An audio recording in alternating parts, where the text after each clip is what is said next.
अध्यक्ष जी आज New York times में जो है 241 श्री राजेंद्र अग्रवाल जी, प्रश्न संख्या 241। माननीय मंत्री जी,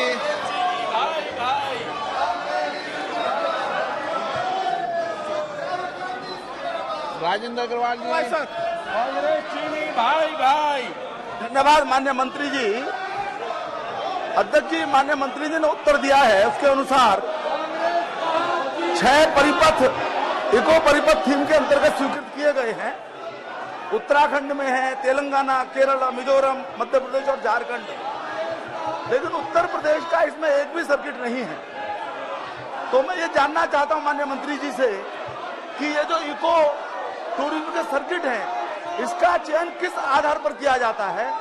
क्या केंद्र सरकार अपने स्तर पर करती है या प्रदेश सरकार के द्वारा भेजे गए प्रस्तावों के आधार पर करती है? और उत्तर प्रदेश का सर्किट इसके अंदर कोई भी क्यों नहीं है? क्योंकि इको टूरिज्म की दृष्टि से उत्तर प्रदेश के अंदर बहुत ऐसी संभावनाएं हैं जिनको इस योजना में शामिल किया जा सकता है। माननीय अध्यक्ष जी, माननीय सदस्य ने जो प्रश्न पूछा है कि इको टूरिज्म उत्तर प्रदेश में एक ही प्रोजेक्ट दिया नहीं है। सर, मैं कहना चाहता हूं कि टूरिज्म को उसका इंफ्रास्ट्रक्चर खड़ा करना ये राज्य सरकार का काम होता है, टूरिज्म मिनिस्ट्री का वहां का काम होता है, और इसको फाइनेंशियली मदद करना। आप सदन नहीं चलाना चाहते, ये नारेबाजी का स्थान है। प्रश्नकाल समय के अंदर आप सदन नहीं चलाना चाहते, ये व्यवस्था अच्छी नहीं है। फिर माननीय सदस्यों से आग्रह करता हूं, ये सदन नारेबाजी के लिए नहीं है। सदन में प्रश्नकाल महत्वपूर्ण समय होता है, आप चर्चा कराएं, संवाद करें। इस महत्वपूर्ण विषय पर आप सरकार की जवाब देते कर सकते हैं, आप यहाँ नारेबाजी करने आते हैं। दूसरा, उसके पास एक शकुनी था और इस बौने दुर्योधन के पास को बहुत भ्रष्टाचारी, परिवारवादी, सनातनी विरोधी ऐसे गठबंधन के लोग साथ लग गए हैं सर। इसलिए अध्यक्ष जी, राज्य के एडमिनिस्ट्रेशन और जनप्रतिनिधिगण में तालमेल की अति आवश्यकता होना जरूरी है। मैं सहमत हूं, अभी नेता प्रतिपक्ष ने विपक्ष ने कहा है, दोनों को मिलकर जनता के काम, जनता की सेवा करनी चाहिए, ये बिल्कुल ठीक है अध्यक्ष जी।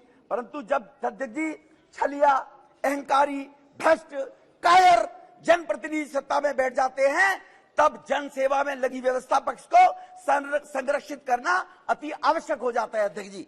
अध्यक्ष जी, इस बौने दुर्योधन के चरित्र की विशेषता मैंने पहले कहा छलिया के रूप में। अध्यक्ष जी, मैं इनकी राजनीति की यात्रा के बारे में बताता हूं, सदन को अपने आप इनका सब पता चल जाएगा सर। अध्यक्ष जी, जो मान्य सदस्य बैठे हैं, पहला चरित्र था विश्वासघात। जिन लोगों को जनमानस का एक विश्वास था, अन्ना जी जैसे लोगों को, कुमार विश्वास जैसे लोगों को, सत्ता पर बैठने के बाद उनके साथ विश्वास किया जिनके दम पर राजनीति में आया था, ये कहकर कि पढ़े लिखे लोग होने जरूरी नहीं है, अन्ना जी भले अनपढ़ है लेकिन शासन व्यवस्था बहुत बढ़िया चलाएंगे, ये पौने दुर्योधन ने बोला था अध्यक्ष जी। इसीलिए अध्यक्ष जी, उनको धोखा दिया। दुर्योधन ने ऐसा ही विश्वासघात किया अपने चचेरे पांडव भाइयों के साथ, इन्होंने भी वही किया। इसीलिए अध्यक्ष जी, दुर्योधन ने भी छल कपट से सत्ता हथियाई। इनका छल कपट देखिए, दिल्ली वासियों के साथ झूठे वायदे करके कहा इस बौने दुर्योधन ने, मैं पूरी दिल्ली में सीसीटीवी कैमरे लगाऊंगा। ये पता नहीं कांग्रेसी कहां ढूंढ रहे हैं सीसीटीवी कैमरे। मैं 500 स्कूल बनाऊंगा, पता नहीं इन्होंने कहा 500 स्कूल गिन लिए कांग्रेसियों ने। 500 स्कूल के साथ 20 कॉलेज बनाऊंगा, फ्री वाईफाई दिल्ली को दूंगा, दिल्ली को लंदन पेरिस बनाऊंगा, पेरिस बनाने के बाद हर घर में नल से जल दूंगा। इस छलिए ने छल कपट करके जन लोकपाल भ्रष्टाचार के खिलाफ लेकर आऊंगा, 2 लाख पब्लिक टॉयलेट बनाऊंगा, 30,000 बेड के नए अस्पताल बनाऊंगा। ये बताइए, दिल्ली में कोई गिनवा कर, आप दिल्ली देश की राजधानी में माने सांसद के रूप में सदस्य बैठे हुए, गिनवा कर बताएं और वो रिपोर्ट रखें कि उस छलिए ने जो कहा था वो कितना दिल्ली का विकास हुआ है। अहंकार अध्यक्ष जी, अहंकार में कृष्ण भगवान ने भी कहा था, बार बार दुर्योधन को कहा पांडवों को 5 गांव दे दो, एक सुई की नोक की बराबर भी नहीं दूंगा, ये दुर्योधन ने बोला था। ये जनप्रतिनिधि की सेवा भाव से काम करना चाहिए था, लेकिन बौना दुर्योधन क्या कहता है, मैं दिल्ली का मालिक हूं, ना खाता ना बही, जो ये कहे वो सही। कहता मैं दिल्ली का मालिक हूं। इलीगल काम करने के लिए, अनैतिक असंवैधानिक काम करने के लिए गुंडागर्दी दादागिरी का परिचायक बन गया। मैं उदाहरण देना चाहता हूं अध्यक्ष जी। अध्यक्ष जी, एक एक करके दिल्ली में 1000 नई बसें लानी थी अध्यक्ष जी, 1000 बस लानी थी। उसका दिल्ली में कैबिनेट ने अप्रूवल दे दिया। एक प्राइवेट निजी कंपनी को 2500 करोड़ का घोटाला, बस की कीमत होगी 1 करोड़ और बस पर मेंटेनेंस में पैसा दिया जाएगा कंपनी को 3 करोड़। जब जो कमिश्नर ट्रांसपोर्ट थी उसने कहा इसके लिए डीपीआर बनाइए, टेंडर होगा, ऐसे टेंडर दिए जाते हैं क्या?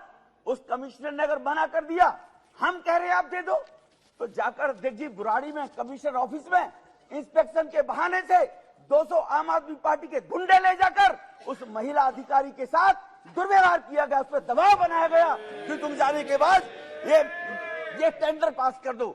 ये 2500 का घोटाला वो करना चाहता था अध्यक्ष जी। अध्यक्ष जी, दूसरा इनका चीफ सेक्रेटरी को बुलकर अभी अधीर दादा कह रहे थे, बिल्कुल ठीक कहा, अधिकारियों के खिलाफ व्यवस्था चलाने के लोकतांत्रिक पद्धतियां होनी चाहिए, बिल्कुल ठीक कहा।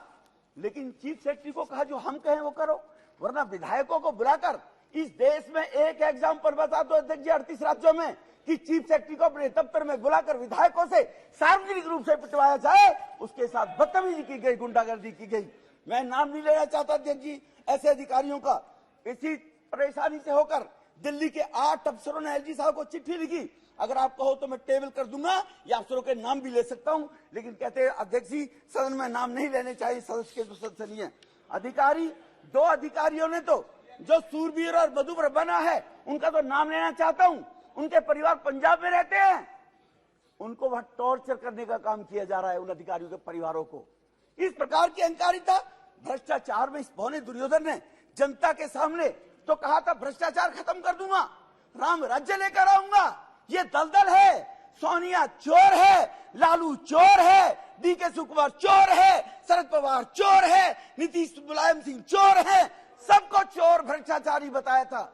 इसी ने बताया सर, हमने नहीं बताया, इसी ने बताया था, हमने नहीं बताया। ये सब चोर बैठे हैं सर, एक पर केजरीवाल, और बाद में इन्हीं की झूले में झूलने लगा अकेले।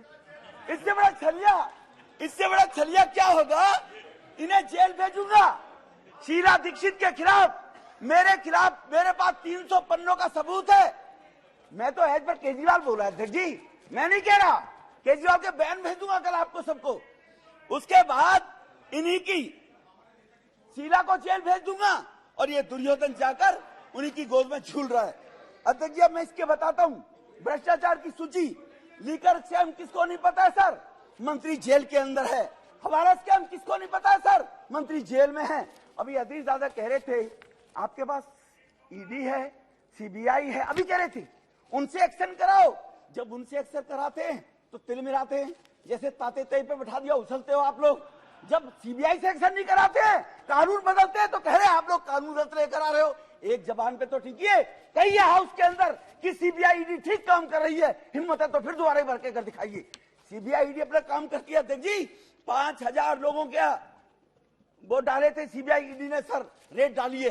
देश का 1.5 लाख करोड़ रुपया रिकवर किया है। ये 10 नेताओं के यहाँ डल गया तो सीबीआई गलत कर रही है।